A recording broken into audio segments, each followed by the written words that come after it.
What is up, sucker faces? Welcome back to another map and yet another board game as well. And this one is not actually Quest to the Castle. This one is Aliens vs. Predator, Battle of the Beasts. And this is going to be an explanation video, as I did with Quest to the Castle. So you can watch this rather than read all this nonsense back here that actually drops your FPS like it did in Quest to the Castle. So if you want, I guess you could just go through and delete some signs just so all this text isn't making your FPS go crazy when you look over here, because it does drop it quite drastically. So you could just go and do that if you wanted. Hang on one second. I don't know if you guys could see that, but there was a little game recorded clip or game clip recorded thing in the bottom right, just because I tried to record this once before. Didn't go well, you know. It happens a lot with making videos. But without further ado, let's get into the rules. So I'm going to try and make this as organized as possible so it's not all over the place. So we're going to start with the board first.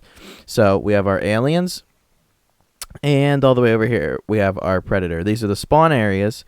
Now, the aliens are trying to capture all these rooms, these little white rooms with the gray outline. They're trying to capture all these rooms and make them black. They'll turn black once they capture them, like in their spawn. And well, I mean, they could kill the predators and win, because there would be no predators to try and get their objective done.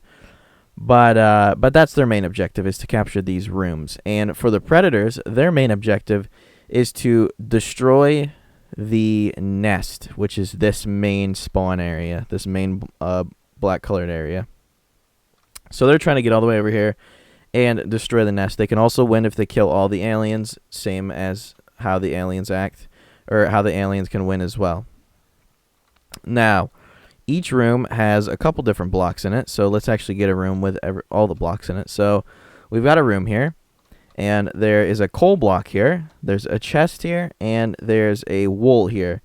Now, the chest is only for the predator. The predator can only use the chest.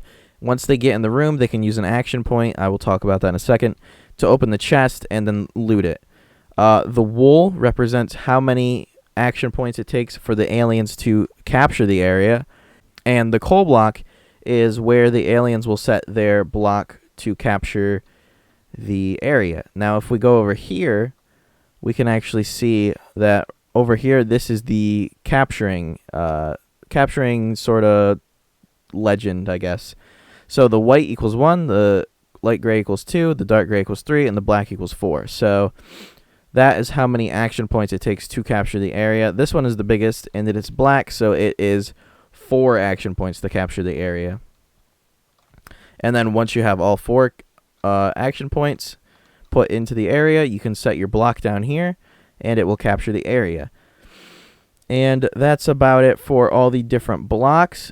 As for like the tiles and whatnot, so we have tiles that you will move on. These are like the spaces. A room counts as 1 space. A tile counts as 1 space. Where is it? And a hole vent counts as 1 space. So, and each alien has 1 action point, and they have. But you can only move 2 aliens. So if you're an alien, you can only move 2 aliens at a time, at a turn, and each of them have an action point. So an action point is used to either move, so you can move with 1 action point. You can, if you're in a room, you can decide to go towards capturing the area with 1 action point. And if you're in a chest room, you can actually go towards trying to destroy a chest with 1 action point. Or you can go into combat with 1 action point. I believe that's all. If I'm forgetting something, I will let you know. But say we want to move, because that's the only thing you can do when you're in spawn. So you use 1 action point to move. Now, this is the board for all of our stuff. If you can see up here, we have the legend, health points, damage points, move points, action points. So the alien has 3 move points and 1 action point. So that means 1 action point per alien and 3 move points. So the move points mean how many tiles they can move with an action point. So say I want to use an action point to move this alien. He's going to move 1, 2, 3, and he's going to end up there. And he can't move anymore for that turn because he used up his action point. And the other alien, say I want to move him over here, 1, 2, 3, and move him there. Now, you don't have to use up all your move points. Say you want to move only one tile, you can do that. You can just move here and then call it quits. But you do have to use up your action points. And again, only 2 aliens can move per turn, and each alien that you move has 1 action point. And I'm going to grab all the alien items so we can actually see how everything works. So, say I'm actually playing. I'm going to move my alien. So say this is the first turn. I'm going to move my alien 3. Boom. And I would move another alien 3. Probably 3 if I most likely wanted to move him 3, because I guess you can move him 2, but there's no sense of doing that when you're moving him out of spawn. So say we moved him, yada, yada, yada. So it's our turn again, and we can move him again. So we're going to use up another action, or we're going to use up our action point for this guy this turn. And we're going to move him in here. And then we would do something with our other alien. And so now we're in the room on our next turn. So this is our third turn. And now we can use our action point to move. We can use our action point to go towards capturing the area. And that's about all we can do here.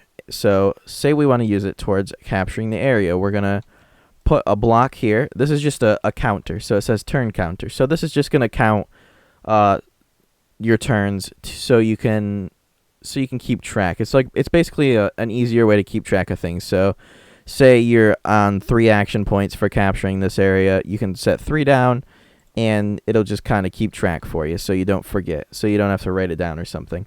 So say we went towards capturing that, we're going to use one turn counter to just kind of count that for us. So that used up our action point this round. And this is dark gray. And if we were to look at the chart, you can kind of see it from here. Dark gray equals 3. So it's going to take 3 action points to capture this area. So we would move our other alien, yada, yada, yada. It's the next turn. Boom, we put another action point towards it. We're just chilling in here. Move our other alien, yada, yada, yada. It's our turn again. We're going to do 3. So we've done all that we need to do to capture the area. We're going to set our... oh, whoops. I didn't even make the capture block, actually, but it's going to be coal blocks. So you're going to take your coal block. We'll just... no, we can't replace any of this. Let's just throw this here. So, yeah, I'll have this added. Don't worry. It's just something I forgot. And we're going to push you out of the way, buddy. Sorry. So say we want to capture that, or we just captured that. We're just going to place that there so that we know that we captured that. And then we can destroy these if we want. You don't have to destroy them, but, I mean, there's no sense of keeping them there. So he just captured that. So say I did something else with my alien, and now it's our next turn. Basically, all I can do really with him is to just move him. And we have to use our action point, so he has to move at least 1 space. So we would use our replacer to replace him and put him there. So that's how the capturing works. And if the wool was a different color, so say the wool was white, it would only take 1 action point to do that. So now let's try to do a destroy. So say we got an alien all the way over here. It's our turn again, and he can either capture the area or go to try and destroy a predator weapon. So the alien can actually look inside the chest and look at the predator weapon, but he can't tell the predator what it is. Well, I mean, he just can't. He can't. I mean, I guess if you did tell the predator, it wouldn't really matter, but it would not benefit you in any way, shape, or form. It would actually severely damage your odds. So I would advise against telling the predator what the item is. We'll get over how the item works and whatnot in a second. But so say we're going to use our action point to go towards destroying this. We're going to put 1 destroy block in there.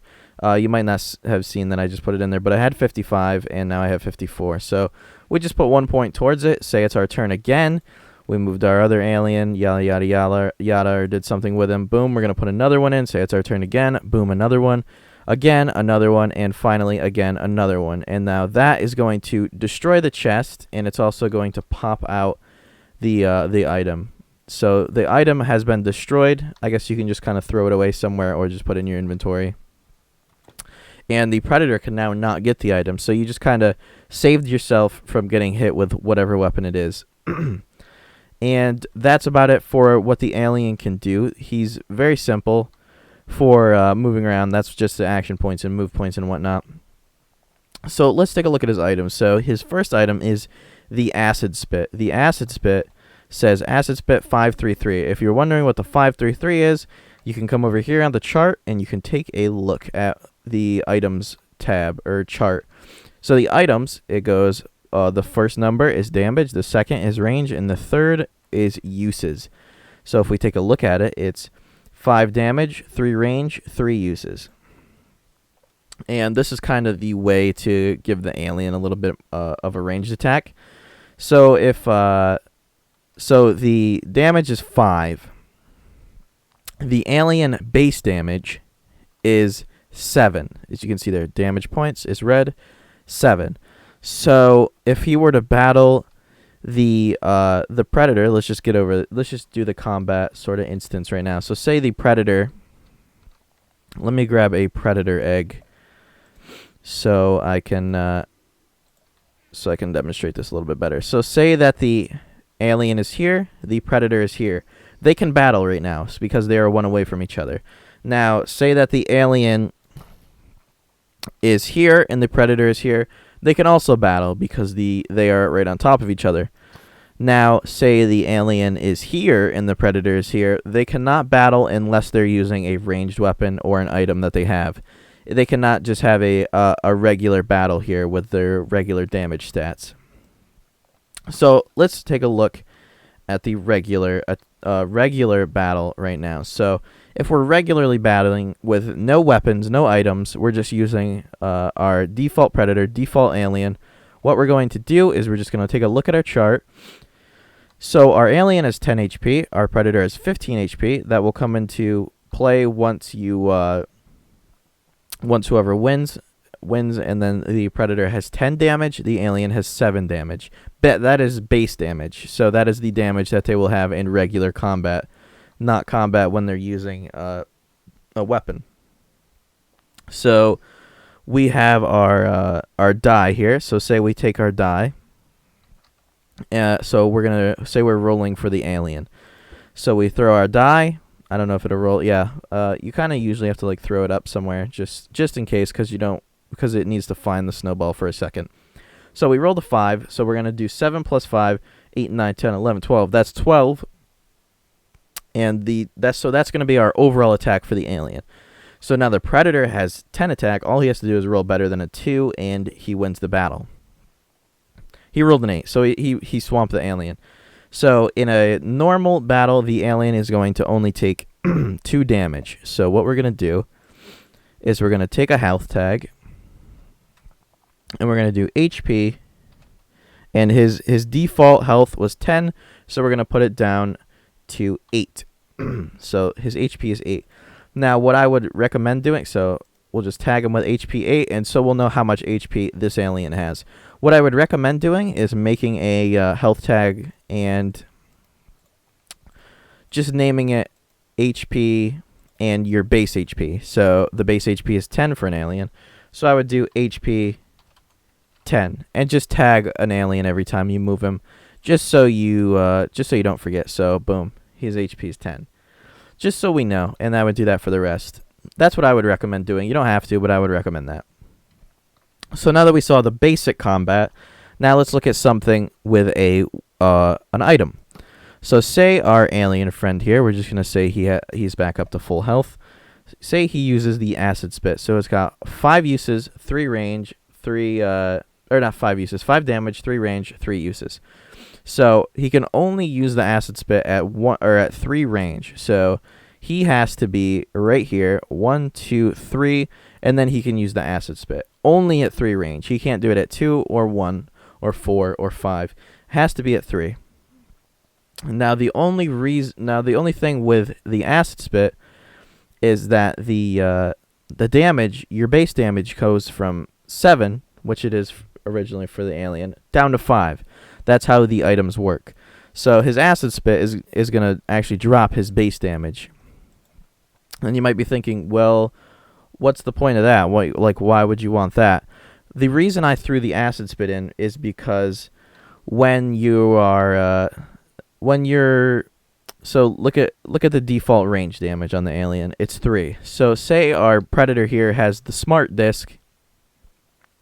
The smart disc has a range of 1 to 5, and it gives him 15 range damage. Now, if he uses this against the alien, then he is going to pretty much instant kill him, unless the alien has like something to help him out. So the acid spit is there to help him out. So say the predator is using the smart disc, you know, he's got an all right chance. I mean, not really a chance, but he's got a better chance than having that default range damage of 3. And I'll explain this in a little bit better. So say the predator is attacking this alien. The predator's using his smart disc. The smart disc has 1 to 5 range, so he's in range for it. Has 15 damage, and he can only use it once. 15 base damage. So his damage is going to go from 10, right? 10, yeah, to 15. So it's going to boost up 5 base damage. And so this alien is crap out of luck. He's basically, if he doesn't have an item, he's going to have to use his default range damage. His default range damage is 3.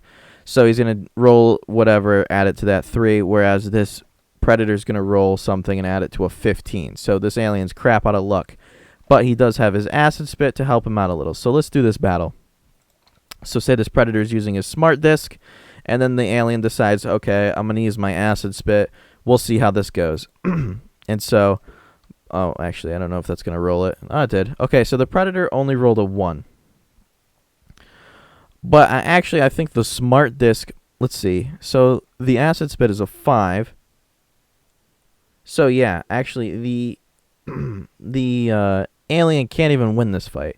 So the alien's crap out of luck. So I guess if you were the alien, you would probably want to do the math and say, okay, I'm not going to use it. I'm just going to take the damage. And the thing with the with the smart disc and the shoulder cannon is the alien takes 1 extra damage from the smart disc and the shoulder cannon. The predator has a lot of heavy hitting weapons and a lot of damage, so that's how I kind of balanced them out with the aliens, because there's so many aliens. So that's pretty much the combat instances. It's based on these items if you're at range, and so the same would work vice versa if I was using the alien to attack the predator. So say I'm using my acid spit, which I guess you could use it, but I would not recommend using it until you're kind of in a combat pinch against the predator. So say that the predator doesn't have a weapon. The predator's default range damage is 7. So he's going to have 7 range damage, and the alien is going to have 5. So the alien's down 2 in this battle, but he can roll a bit better and win. So let's see. So say the predator rolls. He's going to roll a 4. So he's going to add a 4 to his 7. That's 11. And then so our alien's going to roll. He rolled a 7. So he's going to add 7 to his 5. And he actually wins that battle. And the predator will take 2 damage. The predator always takes 2 damage. But the thing is, this is the final sort of thing to the combat. So say that an alien is right here. Actually, no, that's fine. So say the alien is right here alongside his other alien friend. Now, if this alien is fighting this predator and this alien is here, this alien wins while this alien is chilling behind him, then the predator will actually take 4 damage, I believe it is. I can't remember what it was. Let me have a peek over here real quick, and I will tell you in a second. Nope. It turns out it is 3 damage. So if the alien has an alien on the same tile as him, as here, and he wins the battle, then the predator is actually going to take 3 damage rather than 2. And that is all the combat instances that will happen. And as I said before, to go into combat, you have to use an action point. Everything takes up an action point. And there are some items that are different. So there's actually 2 or 3 that are kind of different, and then I can explain to you guys. So the retreat item is an alien item. So it says 3 uses, move back 4. You just use this whenever, and you don't have to use an action point for it. So say I have an alien in this room. There's a predator coming my way, and I'm like, oh crap, I do not want to deal with this. I'm going to take my alien and I'm going to move him back 4. 1, 2, 3, 4. So I'm going to move him 4, and then I can actually use my action point again.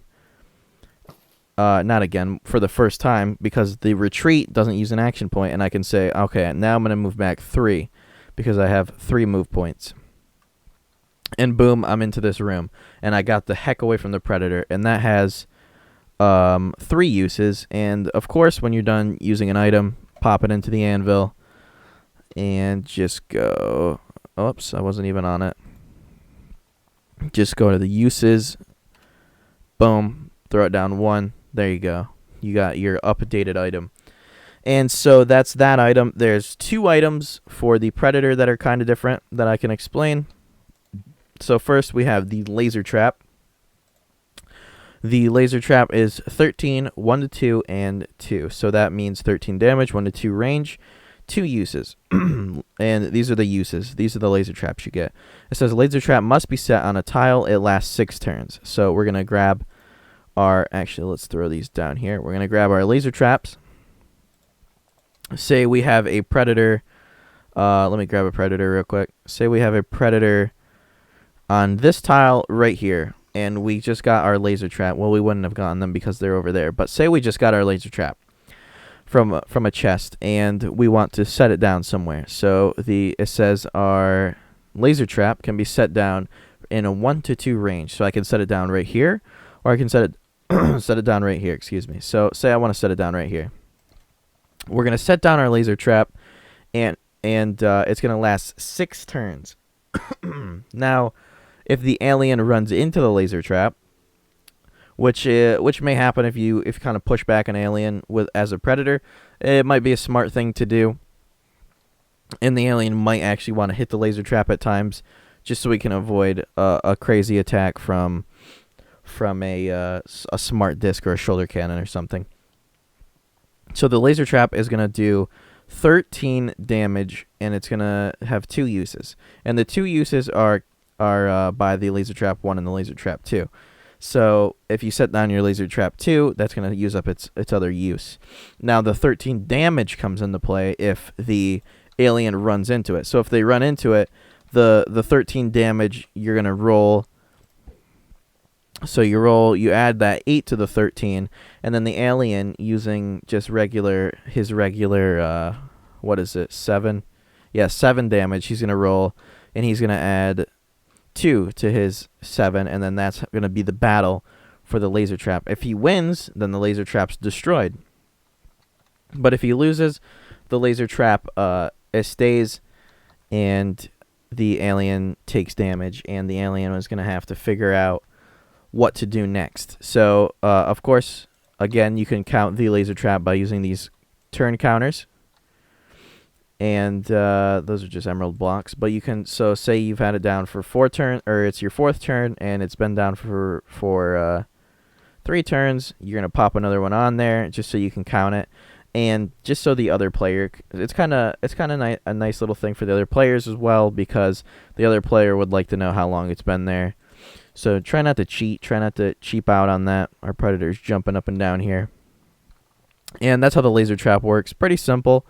Nothing super complicated. And let me find the other item. The other item is really simple, so do not fear. It's nothing complicated.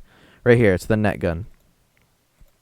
So the net gun is really easy. It's 2 damage, 3 to 4 range, and 2 uses. Now the 2 damage, so say we have an alien here, and we have it will work around corners. The same goes for any item. They'll work around corners. It's fine. But so say we have a predator here. We're going to the net gun is 3 to 4. So we've got 1, 2, 3. It'll work. So we're going to use our net gun. And the net gun says it has 2 damage. So we're going to go into battle against the alien. And if we win using the net gun, so say we have that 2 base damage for the net gun, this does not count for the alien at all. This only or for the predator. This only counts. It's just kind of its own damage, like the laser trap had its own damage. base damage. So we rolled a 9. We're going to add that to the net gun. That's going to be 11. The alien, if he's not using anything, he's going to have a base damage of 7. We're going to roll it, and he's going to roll a 14. So he's not going to get trapped. So if he got trapped, he's trapped for 2 turns. And if he's trapped for 2 turns, then, of course, you would use your turn counter again, just so you know. And then this predator could sneak up on him, battle him, beat the heck out of him if he wanted. Or he could kind of hit him with a ranged attack, I guess. But so if the alien's trapped in this, he can't do anything. He's literally he's useless at this point. So he can't use a move point an action point because he can use an action point. Say if he's in a room, then he can still use an action point, but he can't use an action point to move anywhere if he's trapped out here in the open. But yeah, so that's like a moment where you cannot use an action point at all, unless I guess you could use an action point to attack him if you wanted. But yeah, so that's kind of a situation where you're kind of stuck and you cannot use an action point. So that's the other item that is that's kind of different than the others. The rest are just your average damage, range, and then uses. Now let's see if I'm missing anything else. I think I covered mostly everything. And again, the predator is just trying to either kill all the aliens or destroy the nest. Oh, as I say it, I'm remembering now. So to destroy the nest, the predator has to use 10 action points on the nest. So this is all you have to do. Turn counter each action point, and you'll eventually get to 10. So it's going to take, if you have 2 predators in there, it's going to take you 5 turns to get that. I mean, that's not bad. And, you know, obviously the aliens during this, they'll be out doing objectives, or they'll all try to come back and attack the predator. And you would not want the predator to get to your base, or else, you know, it's going to be bad. So you might want to try and push him away or do something to avoid that. The die here, it actually has the die mechanism as the same as Quest to the Castle. And oh yeah, like I can demonstrate this event here. So say I'm in this room with the alien. Say I have my action point. It's my turn. I can actually just kind of kill this alien and use this event, and that will count as a move. And I can, if I wanted to, this counts as 1 move point. So I could kind of just go 1, 2, 3 and land over here because I have 3 move points if I wanted. Or I could just stay in this room, whatever I wanted. The move points you don't have to always follow. You just can't go over them. The Predator only has 2 move points, though, so he can only move 2 spaces. That kind of gives him a nerf because of all of his damage and his power he has. I'm trying to see if I forgot something, but I think I covered everything. It's a very simple game. It just takes a while to explain because of the items and everything, much like any board game. Even the simplest of board games, you have to explain a bit. If I remember anything, I'll make sure to put it at the end of this video. Alright guys, I think that's about it. I think I covered everything. The same as Quest to the Castle. If I forgot anything, make sure to let me know. And make sure to check the description as well. The description will let you know stuff that I've missed. If I missed it, I'll make sure to post things in there. Like, say I missed something about the Predator, I don't know, doing something. I'll put, like, Predator can do this or can't do this. Something like that. So, I think that's about it. I'll make sure to patch anything that I remember onto the end of this video if I remember it before I put the video together and upload it. So, as always, guys, if you liked it, make sure to drop a like. If you really liked it, make sure to subscribe. And I will see all of your beautiful faces later.